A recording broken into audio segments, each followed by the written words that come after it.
नमस्ते. जय श्रीकृष्ण. दंडवत प्रणाम सगळ्यांना. कसे आहात सगळे? मजेत ना? असायलाच पाहिजे. तर आपण श्रीमद भगवद्गीतेच्या 11व्या अध्यायाचा 38 आणि 39 हे 2 श्लोक आज घेणार आहे. आपण क्रम असा सुरू केलेला आहे. आपण तर तशी तर पहिल्यापासून भगवद्गीता सुरू केलेली आहे. पहिल्यापासून आपला पहिला अध्याय पूर्ण झाला. दुसऱ्या अध्यायातले जवळजवळ 27पर्यंत श्लोक झाले आणि मध्ये मध्ये आपण 11व्या अध्यायाचे 2-2 श्लोक देत चाललो. म्हणजे ज्यांचा हा 11वा अध्याय अपूर्ण राहिलेला आहे माझ्या काही भगिनींचा, त्यांच्यासाठी तो अवघड असल्यामुळं त्यांना वाचायला अवघड जातो. त्याच्यामुळं आपण हे डबल 11वा अध्याय सुरू केला. मग आपण असा क्रम ठेवला की एक दिवस श्रीमद भगवद्गीतेच्या दुसऱ्या अध्यायातले 2 श्लोक आणि एक दिवस 11व्या अध्यायातले 2 श्लोक असा आपण क्रम चालू ठेवलेला आहे. त्या क्रमानुसार आपण याच्या अगोदरचा व्हिडिओ दुसऱ्या अध्यायाचा दिला. 26 आणि 27 हे 2 श्लोक दुसऱ्या अध्यायाचे घेतले. आता आपण 11व्या अध्यायाचे 38 आणि 39 हे 2 श्लोक घेणार आहेत. तर आपण सुरू करूया 11वा अध्याय. ओम श्री परमात्मने नमः. श्रीमद् भगवद्गीता एकादशो अध्यायः. अर्जुन उवाच. 38वा श्लोक घेऊ आपण. त्वमादिदेव अगोदर शिकवायचं आहे नाही का. त्वमादिदेवः पुरुषः पुराण. त्वमादिदेवः पुरुषः पुराण. त्वमादिदेवः पुरुषः पुराण. त्वमादिदेवः पुरुषः पुराण. विसर्ग आल्यामुळे आपण हचा उच्चार तिथं करतो आहोत. खालची ओळ. त्वमस्य विश्वस्य. त्वमस्य विश्वस्य परम निधानम. त्वमस्य विश्वस्य परम निधानम. त्वमस्य विश्वस्य परम निधानम. वेत्तासि खालची ओळ. वेत्तासि वेद्यं च परम च धाम. वेत्तासि वेद्यं च परम च धाम. वेत्तासि वेद्यं च परं च धाम. वेत्तासि वेद्यं च परं च धाम. खालची व त्वया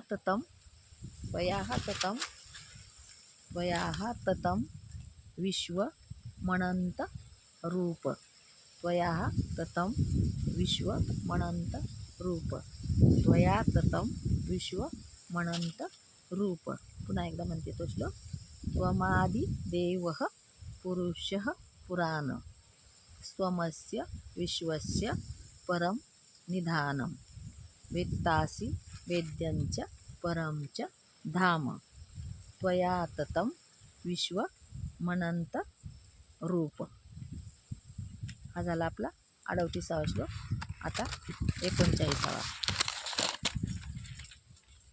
वायुर्यमो अग्निर वरुणः. आपण फोडून घेऊ त्याला. वायुर्यमो आणि ते असं यस सारखं दिसतं ना, ते अचा उच्चार करायचा आहे तिथं. म्हणजे अग्नी म्हटलं जातं तिथं. वायुर्यमोः अग्निर्वरुणः. वायुर्यमो अग्निर्वरुणः. वायुर्यमो अग्निर्वरुणः. शशाङ्कः.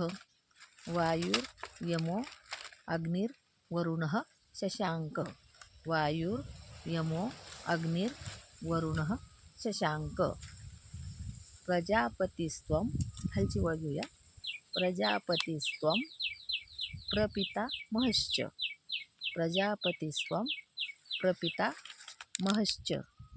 प्रजापतिस्त्वं प्रपितामहश्च.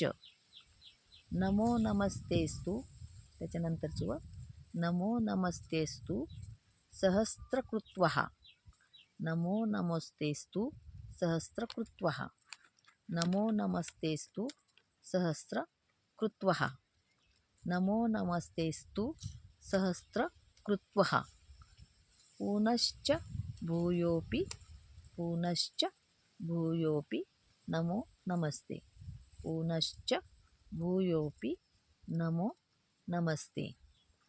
वायुर्यमो अग्निर्वरुणः शशाङ्क प्रजापतिस्त्वं प्रपितामहश्च, नमो नमस्तेस्तु सहस्त्रकृत्वः, पुनश्च भूयोऽपि नमो नमस्ते। आता आपण मागचे 2 आणि आजचे 2 हे आपण चारी रिपीट करून घेऊया। ओम श्री परमात्मने नमः। श्रीमद्भगवद्गीता अथ एकादशो अध्यायः। अर्जुन उवाच 36 पासून आपण रिपीट करणार आहोत। स्थाने ऋषिकेश तव प्रकीर्त्या जगत्प्रवृष्यत्यनुरज्यते च, रक्षांसि भीतानि दिशो द्रवन्ति, सर्वे नमस्यन्ति च सिद्धसङ्घा, कस्माच्च तेन न मेरन्महात्मन्, गरीयसे ब्रह्मणोऽप्यादिकर्त्रे, अनन्तदेवेश जगन्निवास, त्वमक्षरं सतत्परं यत्, त्वमादिदेव पुरुषः पुराण, त्वमादिदेवः पुरुषः पुराण, त्वमस्य विश्वस्य परं निधानं, वेत्तासि वेद्यं च परं च धाम, त्वया ततं विश्वमनन्तरूप। वायुर्यमो अग्निर्वरुणः शशाङ्कः, वायुर्यमो अग्निर्वरुणः शशाङ्कः, प्रजापतिस्त्वं प्रपितामहश्च, नमो नमस्तेस्तु सहस्त्रकृत्वः, पुनश्च भूयोऽपि नमो नमस्ते, पुनश्च भूयोऽपि नमो नमस्ते। 39 घेतले आपण 11व्या अध्यायाचे। आपण 11व्या अध्याय शिकायचा अपूर्ण राहिलेला आहे, त्याच्यामुळे आपण परत शिकत आहोत आणि आपल्याला थोडासा अवघड चालला होता, म्हणून आपण त्याची परत प्रॅक्टिस करत आहोत। तर त्याचा पण थोडासा अर्थ सांगा म्हणून आपली आयडिया आली माझ्याकडं, म्हणून मी थोडासा अर्थ सांगण्याचा प्रयत्न करते। की पहिल्या अध्यायात आपण बघितलं युद्धाची सुरुवात झाली, पण अर्जुन युद्धाला तयार नव्हता, आणि मग त्याला युद्धाला तयार करण्यासाठी भगवान श्रीकृष्णांनी त्याला श्रीमद्भगवद्गीता सांगायला सुरू केली। आणि मग दुसऱ्या अध्यायापासून श्रीमद्भगवद्गीता, पहिल्या अध्यायामध्ये त्याची मानसिकताच नव्हती लढायची, त्याच्यामुळं दुसऱ्या अध्यायापासून भगवान श्रीकृष्णांनी त्याची मानसिकता तयार करण्याची तयारी केली, आणि त्याला दुसऱ्या अध्यायाचं नाव आहे सांख्ययोग। तर मग दुसऱ्या अध्यायामध्ये सांख्ययोग समजावून सांगितला, आणि स्थितप्रज्ञाचं लक्षण सांगितलं, स्थितप्रज्ञ कसा असावा लागतो, आणि तुला जर स्थितप्रज्ञ व्हायचं असेल तर तुला तुझे जे दुर्गुण आहेत, तुझ्यामध्ये जे दोष आहेत, ते दोष तुला बाजूला करावे लागतील, आणि तुला कोणतीही परिस्थिती असली तरी त्यामध्ये एक समान राहावं लागेल, अशी स्थितप्रज्ञ पण समजावला। आणि त्याच्यानंतर युद्धाला तयार व्हावं लागेल हे पण त्याला समजावलं, की ही आत्मा आणि अनात्मा याच्या पण गोष्टी समजावल्या, की तू जे म्हणतोस हे माझ्या हाताने मरतील, तर हे त्यांच्या कर्तृत्वाने मेलेले आहेत, त्यांचं जे कर्तृत्व आहे ना, ते मेल्यासारखं कर्तृत्व त्यांनी केलं आहे, आणि त्याच्यामुळे ते त्यांच्या कर्तृत्वाने ते अगोदरच मेलेले आहेत, त्याच्यामुळे त्यांचा दोष तुला लागेल असा काहीच विचार तू करू नको, आणि तू लढायला तयार होईल असं नाना परीनं श्रीकृष्ण भगवंतांनी त्याला दुसऱ्या अध्यायापासून सांगायला सुरुवात केली. तिसऱ्या अध्यायामध्ये त्यांनी कर्मयोग समजावला की तुझं कर्म काय आहे, तुझं धर्म काय आहे. तुझा धर्म क्षत्रिय आहे, तुझं कर्म लढणं हे आहे आणि तुला हे करावंच लागेल. का तर हे इतिहासापर्यंत म्हणजे आजन्म जोपर्यंत जग आहे तोपर्यंत ही कथा हे जे आहे ते चालत राहणार आहे. धर्म आणि अधर्म, न्याय आणि अन्याय यांचं युद्ध हे चालतच राहणार आहे. पण पुढं कलियुग आलेलं आहे आणि कलियुगामध्ये लोक धर्माचाही ऱ्हास करतील आणि कर्माचाही ऱ्हास करतील. त्यामुळं भगवान श्रीकृष्णाने अर्जुनाला निमित्त बनवून आणि आपल्याला ती श्रीमद भगवद्गीता सांगितली. मग त्याच्यामध्ये त्यांनी 3 नंबरच्या अध्यायामध्ये सांगितले की कर्मयोग. कर्म कसं करायचं, कर्म करून त्याचं करायचं काय, हे सगळं भगवान श्रीकृष्णाने 3ऱ्या अध्यायात सांगितलं. 4थ्या अध्यायात ज्ञान विज्ञान हे सगळं असं सांगत 8वा 9वा 10वा अध्यायापर्यंत आले भगवान श्रीकृष्ण.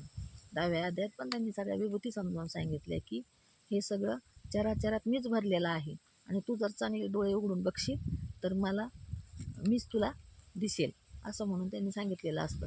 परंतु तो मानायलाच तयार नसतो आणि म्हणून पुन्हा 11व्या अध्याय हा विश्वरूप दर्शन म्हणजे विश्वरूप त्याला दाखवावं लागलं की कोणाकोणामध्ये मी आहे, कशामध्ये मी आहे आणि तुला कशात मी दिसतो. हे म्हणून भगवान श्रीकृष्णांनी 11व्या अध्यायात त्याला विश्वरूप दाखवलेलं आहे आणि हा तो विश्वरूपाचा अध्याय आपण घेतो आहोत. विश्वरूप दर्शन अध्याय हा समजून घ्यायला इतका सोपा आहे आणि इतका सुंदर आहे ना की समजलं ना तर खूप सुंदर आहे. खूप सारखा वाचत राहा वाटतो तो विश्वरूप दर्शन अध्याय.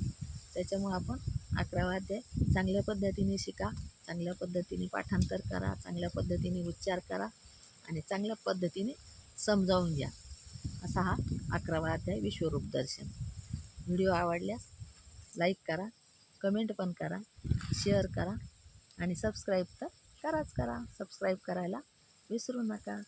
धन्यवाद. जय श्रीकृष्ण.